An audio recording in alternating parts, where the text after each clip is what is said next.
Hello everybody. So let's talk about today's run.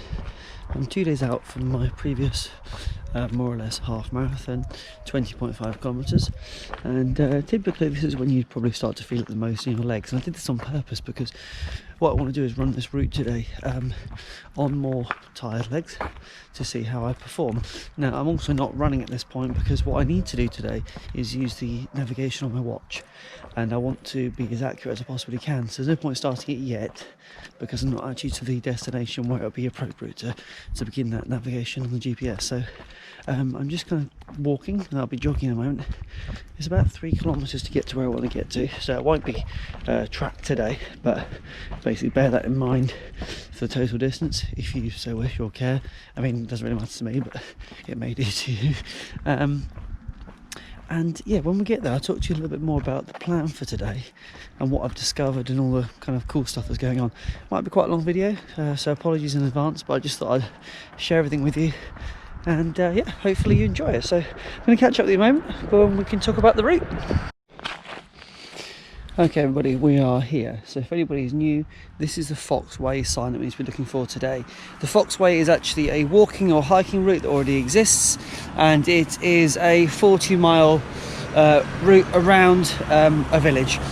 And so the Ultra itself is basically that route. There's nothing too different about it that I'm aware of. However, back in 2019 and in the beginning of 2020, when I was training for this Ultra, it was due to be happening in April, so I had spent quite a bit of time walking and running parts of the route, not all of it in its entirety obviously, but parts of it, and there was no GPX file, navigation file at that time, so I was actually using a PDF on my phone. The trouble with that is the PDF tells you to go a certain way, and it was this way, which meant that every time I've been running up this road here. Now the Ultra route actually comes in the opposite direction, so that means that when I get to this point, I calculated I'm going to be roughly at marathon distance, because if I go a kilometre or two that way, maybe about 3 or 4 kilometres actually, there's a train station. That train station to the finish line is 20 kilometres, so that obviously means that I'm going to be roughly, I imagine, about 26 miles at this point here. So today what we're going to do is going to run to where the finish line would be. I really thought about doubling down on this particular part of the route and just spending a lot of time coming up here with tired legs and running to the finish, so that when it happens on the day, it becomes a bit of an autopilot moment, and knowing that final push without having to think may be really, really beneficial. So anyway, today we're going to do that, and then what's going to happen is, on the route obviously I'll film it, and then when I get to the destination I'm going to be calling for a pickup, because I can't do the whole thing all the way back home. I'm basically running away from home at this point. Again, being sensible with this, I'm not trying to win any medals here, I'm just trying to get the route done in the correct order, and then yeah, then we'll look to take other sections of the route as well. So I'll give you a bit more information about the Ultra, because I've got some more information through shortly, but let's get this navigation file set up on the watch. It's 6:05 in the morning, and let's see where we end up. Speak with you soon. Okay, just had a few teething problems there. I started the navigation on my watch. It turns out the person that created the file finished it roughly where I was about to start, so I'd only been jogging for about a minute and it said course complete, so I had to reset it now, and now off and running. I thought it was a bit odd because it seemed to suggest that my estimated time of completion was something like 35 seconds. I thought, well, I know I'm quick, but not that quick, or rather not. And yeah, anyway, so now the phone is set up, got waypoint, distance and lap pace on there, so I do know roughly where I'm going to start with, but it's going to be helpful once I get to new territory. And obviously I'm basically running it backwards, which means it's a bit more unfamiliar to me than I was used to before. 17 degrees this morning, feeling good.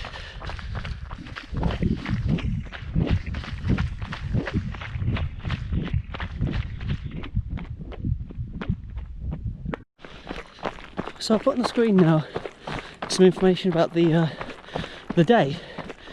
First ultra runner sets off at 7, and then you can see there when the marathon runners are starting and half marathon, all using the same course, just start at different points on the course, I believe, to all finish in exactly the same place. So I thought that's quite interesting. It appears it's probably going to be a staggered start then. Now the kit list, it may well change, because from April to September the weather conditions will be different. So at the moment I've got a first aid kit, one of those sort of probably oversized ones, but better to be safe than sorry. Waterproof jacket. I'm not carrying currently a warm hat and gloves, but they would be added. And otherwise it seems a bit of a free-for-all, but I'll check nearer the time. Right now I'm just making sure that the kit I'm wearing is going to work for me. It's likely that this will be the kit on race day actually.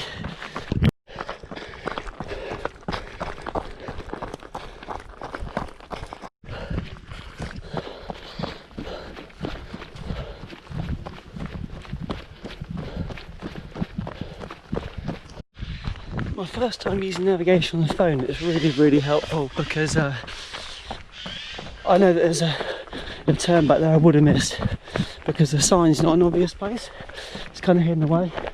So I'm glad I had on my phone, not phone, a watch, just to give me a little buzz to say left turn now.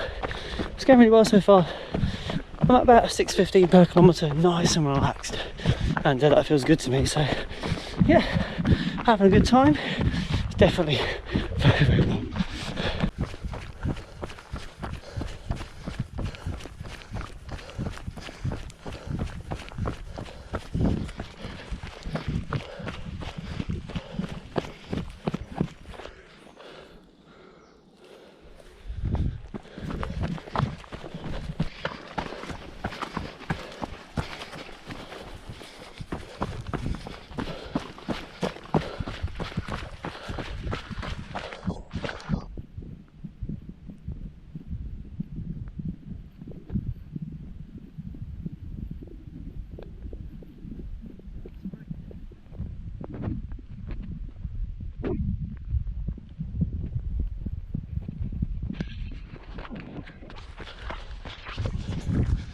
Oh, I feel really bad. I think I should have walked. Sorry cows. That's my fault. Whoops. Okay, 5k in. Navigated through numerous fields of cows. So, a bit of a first time experience for me. Looking behind me to make sure they're not chasing me down, telling me to get out. But they're not, because they're kind.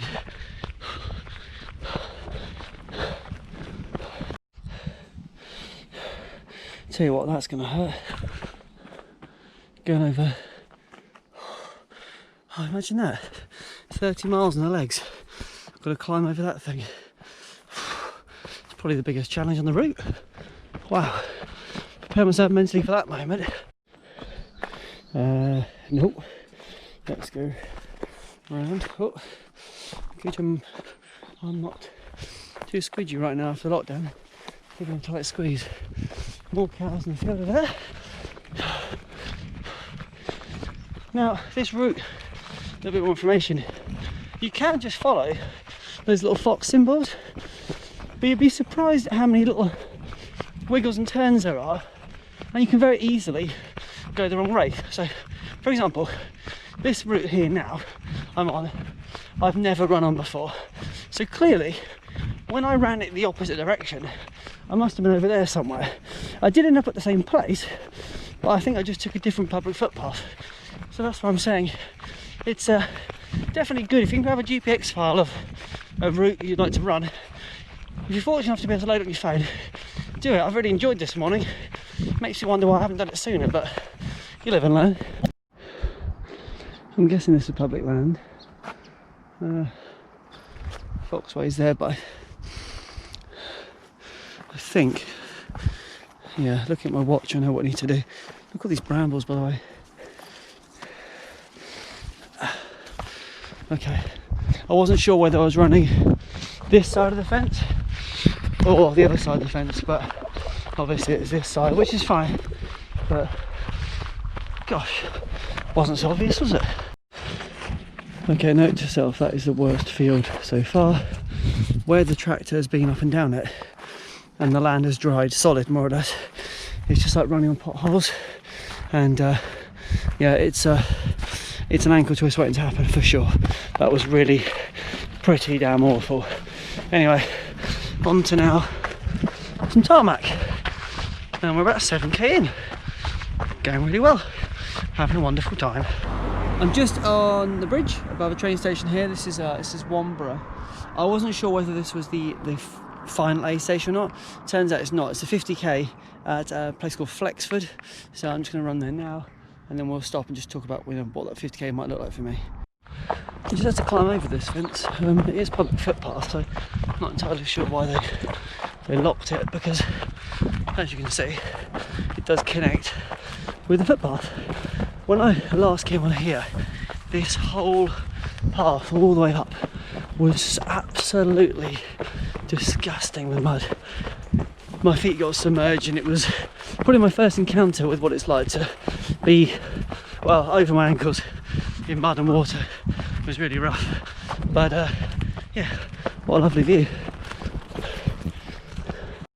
So if you're even half familiar with this route or this course, this is where the photos get taken normally, and I always think they look absolutely phenomenal. Look at it, it's just so picturesque, isn't it? Absolutely beautiful. I took a photo of myself actually on the GoPro, so yeah, wow.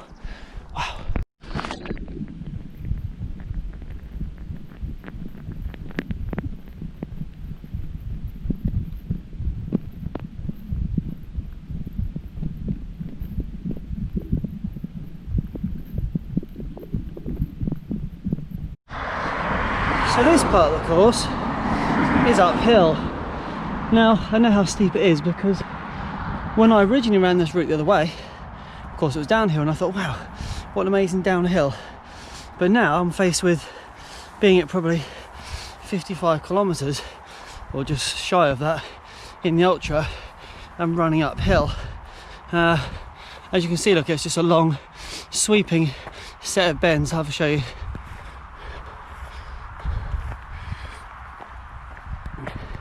Anyway, it's not too bad, just taking it easy.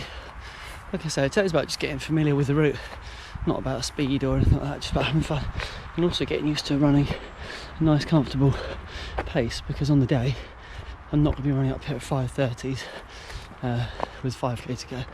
Never going to happen. Good news is, on the other side of that uphill is a lovely downhill, so just cruising now, feels good. Just gone past a lovely church. Forgot to film it for you, but take my word for it, it's lovely. I think I'm taking a way on the left over here, so just cross over the road. That's the only problem. There's quite a bit of road crossing to do, so got to be a bit careful, especially at the latter half of races. You know, when you're not quite with it, you're kind of just going with the flow, one foot in front of the other. You've still got to be sharp, make sure you don't end up getting injured or getting hurt. I think that's where I need to go with. I recognise this bend, I recognise that fence. Let's go. Okay, what have you missed? Well, ran through some foliage, got the hat ripped off, got holes in his hat now. The dog jumped up and tried to hug me, and then tried to bite my hand off, which was good. Owner just taking her time. Sorry, he's a bit enthusiastic today. Well, so am I, but I'm not trying to hug you. Anyway, another little slow hill to climb, and it's really quite picturesque. The thing is, one of the local runners, a person who I stole this GPX file off, said it's quite an uninspiring route. I guess there definitely are moments where you're running through residential streets. It's hardly a mountain ultra, but then you are rewarded with beautiful views like this that make you think, well, it's kind of worth it. But each their own. You know, I've not been fortunate enough to run in the mountains, so maybe if I had done I could compare it, but right now this beats running around my local area any day. I mentioned earlier these signs are few and far between, and they really are. Obviously for me, I've been having a file to follow, but you know, without that you have to go quite some distance before you reach the next one. So it's not the easiest route if you've never done it before. You're going to need some road markings, or course markings at least, and I'm hoping that when they mark it out they might just trim back, especially some of the nettles, because I've been stung a few times. Not a lot you can do, obviously. You're doing your best, but when there's a huge amount of them in a short space of time, you've got no option really but to just try and edge your way through. And that's why I'm just taking my time, walking if I need to, making sure I'm staying hydrated. I think it's about 7:15 in the morning.